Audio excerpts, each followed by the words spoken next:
تو اللہ رب العزت جس سے ناراض ہوتا ہے تو اس سے ایمان کی دولت چھین لیتا ہے، پر اللہ رب العزت ناراض کس سے ہوتا ہے؟ اگر نماز کی حالت میں یہ نشانیاں نظر آئیں تو سمجھ لینا کہ اللہ پاک مجھ سے ناراض ہے۔ تو ہیلو گائز، السلام علیکم ورحمۃ اللہ وبرکاتہ۔ امید کرتی ہوں کہ آپ سب خیریت سے ہوں گے اور ایمان کی درست حالت میں ہوں گے۔ تو دوستو، نماز کے تعلق سے کچھ باتیں ایسی ہیں کہ جن کا ہم سب کو خیال رکھنا ضروری ہے۔ آج میں آپ کے سامنے 4 سے 5 حدیث سناؤں گی اور قرآن کریم کی وہ آیت کی جس میں اللہ تبارک و تعالیٰ نے ایسے لوگوں کے لیے، ایسے نمازیوں کے لیے ہلاک اور بربادی کہا ہے کہ ایسے نمازی ہلاک اور برباد ہی ہو جائیں گے۔ آج ہم نماز پڑھتے ہیں اور اسی طریقے سے نماز کی پابندی بھی کرتے ہیں، لیکن پھر بھی ہم بربادی کی طرف دھکیلے جا رہے ہیں، مشکلوں کی طرف دھکیلے جا رہے ہیں۔ ہمیں ترقی کرنا چاہیے تھا لیکن ہم تنزلی کی طرف چلے جا رہے ہیں اور گھرے جا رہے ہیں۔ آئیے، کیا ہے حدیث مبارک اور اسی طریقے سے قرآن کریم کی وہ آیتیں، ان تمام چیزوں کو سمجھانے کے لیے ہمیں وہ عمل کرنے کی کوشش کرنا چاہیے۔ دیکھیے، اللہ کے رسول صلی اللہ تعالیٰ علیہ وسلم نے ارشاد فرمایا ہے کہ جو شخص نماز کی حفاظت کرے گا، روز قیامت میں نماز اس کے لیے روشنی، دلیل اور نجات کا ذریعہ اور سامان ہوگی، اور جو شخص نماز کی حفاظت نہیں کرے گا تو روز قیامت میں اس کے لیے نہ روشنی ہوگی، نہ دلیل ہوگی، نہ نجات کا ذریعہ اور سبب ہوگا۔ اسی طریقے سے روز قیامت قارون، فرعون، حامان کے ساتھ ہوگا، یعنی جو شخص دنیا کے اندر رہ کر بھی نماز کی پابندی کرتا ہے، اللہ تبارک و تعالیٰ اس کے لیے نماز کو نجات کا ذریعہ بنا دیتا ہے، اور جس کے لیے کل قیامت کے دن روشنی ہوگی، حجت ہوگی اور دلیل ہوگی۔ اور جو شخص نماز کو چھوڑ دے گا اس کا حشر کس کے ساتھ ہوگا؟ فرعون کے ساتھ، اسی طریقے کے حامان کے ساتھ، صداد کے ساتھ، ایسے اور انہی کے ساتھ انہیں کھڑا کیا جائے گا۔ ایک تو وہ شخص ہے کہ جو پوری زندگی کے شمار میں آتا رہا ہے، مسلمانوں کے ساتھ اس کا شمار ہوتا رہا ہے، لیکن بروز قیامت اس کا حشر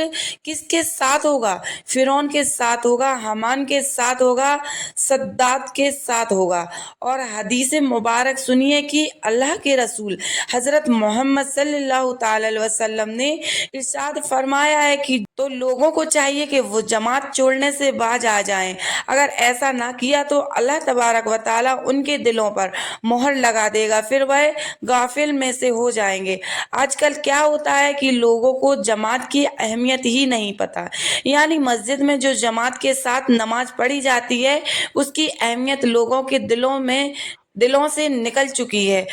تجارت چل رہی ہے، کاروبار چل رہا ہے، دکان چل رہی ہے، مسجد میں اذان ہو رہی ہے، جماعت کھڑی ہو گئی، جماعت کا اہتمام نہیں ہے، بلکہ اپنی نماز الگ سے ہی پڑھ رہے ہیں،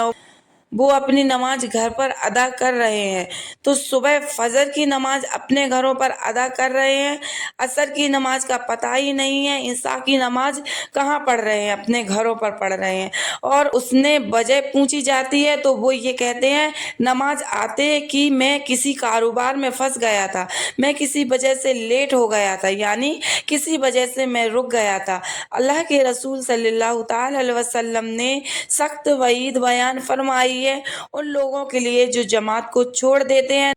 مگر مسجد میں نہیں، اپنے گھر پر الگ ہی ادا کر رہے ہیں، اور بس جماعت کی اہمیت نکل گئی ہے، معلوم کیا بن گیا ہے کہ بس جب چاہا پڑھ لیا۔ اسی طریقے سے تیسری حدیث مبارک اللہ کے رسول صلی اللہ تعالی علیہ وسلم نے ارشاد فرمایا کہ اہل ایمان اور اہل کفر کے درمیان فرق کرنے والی چیز صرف اور صرف نماز ہے، یعنی نماز کی ہی ذریعہ ہے یہ فرق کیا جاتا ہے کہ یہ مومن ہے، یہ مسلمان ہے، الگ، یعنی نماز ہی ہے ذریعہ ہے یہ فرق کیا جا سکتا ہے کہ یہ مومن ہے یا مسلمان ہے۔ اگر نماز زندگی کے اندر نہیں ہے تو سمجھ لو یہ اس کے کفر والا عمل ہے کیا جا رہا ہے۔ حدیث اور قرآن کریم وہ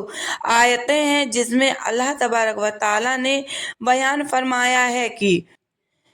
اور جو اپنی نمازوں میں سستی کرتے ہیں، آئیے ان کو تھوڑا سا سمجھ لیتے ہیں کہ جو لوگ نماز تو پڑھتے ہیں، نماز کی پابندی بھی کرتے ہیں، لیکن نماز کو سست کے ساتھ پڑھتے ہیں، حالانکہ ساتھ پڑھنے میں ایک بوجھ سمجھ کر کے پڑھتے ہیں کہ یار عشاء کی نماز پڑھنا ہے، اتنا ٹائم لگے گا، اور پھر نماز میں آ گئے تو نماز شروع کرتے ہیں لیکن بڑی سستی کے ساتھ نماز پڑھ رہے ہیں، ادھر ادھر دھیان میں نماز پڑھ رہے ہیں، کاروبار کا دھیان ہے اور نماز پڑھی فٹافٹ سے پوری کر لیتے ہیں، نہ ہم سورہ فاتحہ صحیح ڈھنگ سے پڑھتے ہیں، نہ ہم رکوع اور سجدہ صحیح ڈھنگ سے کرتے ہیں، نہ ہم اہتمام ڈھنگ سے کرتے ہیں، بلکہ پوری نماز بے ڈھنگی اور بے طریقے سے کر دی جاتی ہے۔ نماز پڑھ کے ہم مسجد کے نکل جاتے ہیں اور کیا سمجھتے ہیں کہ ہم نے نماز پڑھ لی۔ اللہ تبارک و تعالیٰ نے ایسے لوگوں کے لیے، ایسے نمازیوں کے لیے جو اپنے آپ کو تو نمازی سمجھتے ہیں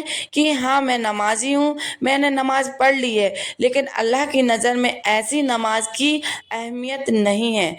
اور ایسی کوئی نماز نہیں ہے کہ جو قیامت کے دن روشنی بن سکے، وہ نماز ایسی نہیں ہے کہ جو نجات کا ذریعہ بن سکے، یہ ایسی نماز نہیں ہے کہ جو اللہ کے سامنے ہمارے لیے قیامت کی نجات کا ذریعہ بن جائے۔ اس لیے اپنی نماز کو صحیح طریقے سے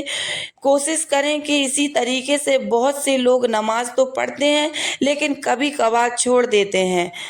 قرآن کریم کے اندر آتا ہے کہ نماز میں سستی کرنے والے منافقوں میں سے ہیں، یا منافقوں میں سے ان کی علامتیں ہیں۔ نماز میں جو سستی کرتا ہے اور جو سست ہو کر کے نماز پڑھتا ہے، یہ منافق کی علامت ہے، اور اسی طریقے سے جو شخص نماز کی غافل رہے گا، اللہ تبارک و تعالیٰ اس کو غافلوں میں شمار کرے گا۔ اس لیے میرے عزیزوں،